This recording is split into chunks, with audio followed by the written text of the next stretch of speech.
Bom dia, turma, tudo bem com vocês? Vamos dar continuidade à nossa aula falando um pouquinho sobre a composição e a estrutura do sistema solar.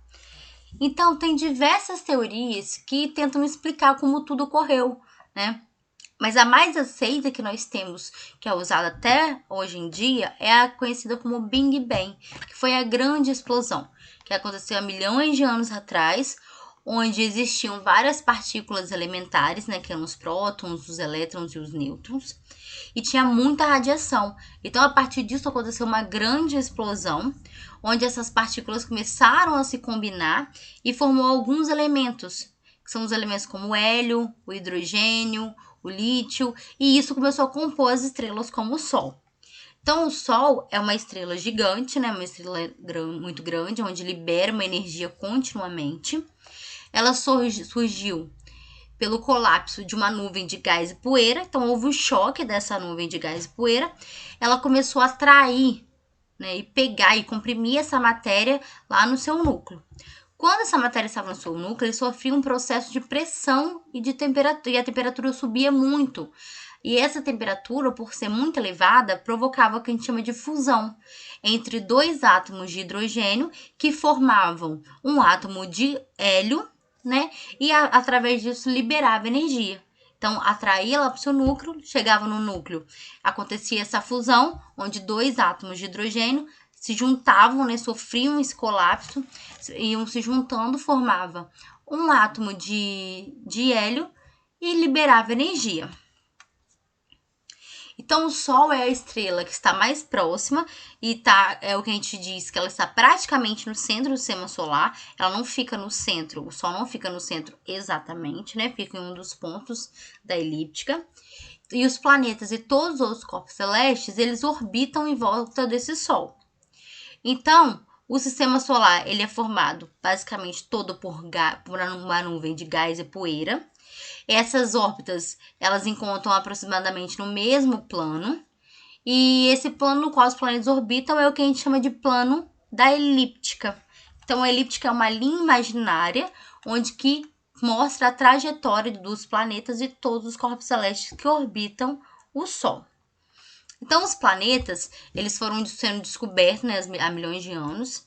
Eles formaram a partir de um fragmento de uma enorme nuvem de gás e poeira e começou a ter a denominada nebulosa solar. Então, além do Sol, o nosso sistema é composto por 8 planetas: Mercúrio, Vênus, Terra, Marte, Júpiter, Saturno, Netuno e Urano. Então, não sei se vocês lembram de uma frase que eu falei com vocês há uns anos atrás, que para a gente poder gravar essa ordem dos planetas, minha avó tem muitas joias, só usa no pescoço, né? Para a gente poder gravar essa ordem dos planetas. E nós temos também 5 planetas anões, que é o Ceres, o Plutão, a UMA, a Makemake e a Eris. Então, esses planetas, eles são considerados anões porque eles não têm tamanho suficiente, eles não têm a forma suficiente para poder ser considerado um planeta mesmo. Os planetas, deixa eu olhar aqui. Então, a maior parte, né, do nosso sistema solar está concentrado, a maior parte da matéria desse sistema solar está sendo concentrada no Sol, que é cerca de 99,85%. Então, a massa dos planetas corresponde ao que sobra desse 100%, né? E de todos os planetas, o que concentra uma maior parte é Júpiter. Então, ele tem uma massa muito relevante. Nós temos os planetas do sistema solar, eles são divididos em 2 grupos. Os internos e internos, né? Internos e externos. Os planetas internos nós temos Mercúrio, Vênus, Terra e Marte. São aqueles que têm órbitas mais compactas, que são mais próximos ao Sol.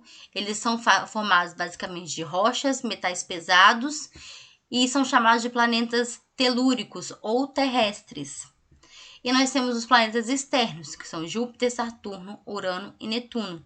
Eles têm órbitas mais espaçadas, eles são mais afastados do Sol, eles são chamados de jovianos ou gasosos, e sua composição é basicamente hidrogênio, hélio, água, gás carbônico. Eles também são bem maiores que os planetas terrestres, então tem essa diferença também em tamanho. são mais distantes do Sol, igual eu falei. E o Júpiter é o maior planeta de todo o sistema solar. Então, apesar dessas órbitas serem elípticas, de acordo com essa teoria, a maior parte dos planetas, eles apresentam órbitas quase circulares, quase perfeitas, né?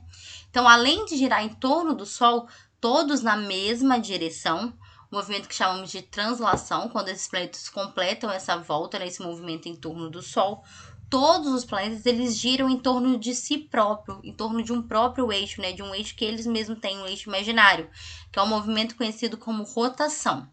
Então, o movimento de rotação de quase todos os planetas é do oeste para o leste. Então, o sentido, né, desse movimento. Mas nós temos Vênus e Urânio que têm esses sentidos contrários, tá? Fazem esses sentidos contrários. Depois disso, nós temos os satélites. Os satélites, eles têm forma irregular, né? Eles parecem mais ou menos uma batata. E ele é um pouco diferente da Lua. E que é mais semelhante a uma esfera, né? A Lua é mais arredondadinha do que os satélites que são mais irregulares mesmo. Então, o maior satélite que nós temos é de Ganímedes, né? Uma das luas de Júpiter. Nós temos o Titã, que é uma das luas de Saturno, que é o segundo maior satélite do sistema solar. E ambos são maiores que o planeta Mercúrio. Então, esses satélites, eles são maiores do que Mercúrio, né? Nós temos aqui Mercúrio e Vênus, são muito pequenos quando comparados ao campo gravitacional do Sol, né? Então, eles não apresentam satélites. Aqui nas outras páginas nós temos falando um pouquinho, né, sobre a escala de tamanho dos planetas. Nós temos aqui o Mercúrio, falando a temperatura, pressão. Depois nós temos Vênus, Terra, Marte. Depois aqui tem o cinturão de asteroides, Júpiter. Então, todos eles estão falando um pouquinho, né, sobre como que é a temperatura média, que tipo de pressão. Então, vocês dão uma olhadinha aí, só pra gente ficar atento, né? Só pra gente saber mais ou menos o que é em cada planeta. Mas tem umas coisinhas também que já até mudaram. Mas é basicamente isso. Então, aqui a gente vê também, nessa escala aqui, da distância do Sol. Então, nós temos o Sol. Então, ó, a gente acha que é próximo, mas não é tão próximo assim, né? A Terra, ela fica no local adequado para ter essa ocorrência de vida.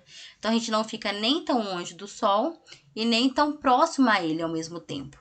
Então, isso faz com que a gente consiga ter vida na Terra, água em estado líquido, né? Água para que a gente consiga beber. A gente não morra queimado, a gente não morra congelado. Então, essa distância que nós temos do Sol é uma coisa propícia para poder ocorrer essa vida, né, na Terra. Aí que nós temos a continuidade dos outros planetas, tá falando um pouquinho também dos cometas, né? Isso aqui é só para vocês darem uma olhadinha para poder ter uma noção de tudo que acontece nos planetas. Agora vocês vão fazer para mim a atividade da página 16, tá? Me manda lá no portal, atividade da página 16, do 1 até o 5. Na quinta-feira nós teremos aula ao vivo, vou mandar lá no grupo para vocês o horário certinho, tá? Beijos e até mais.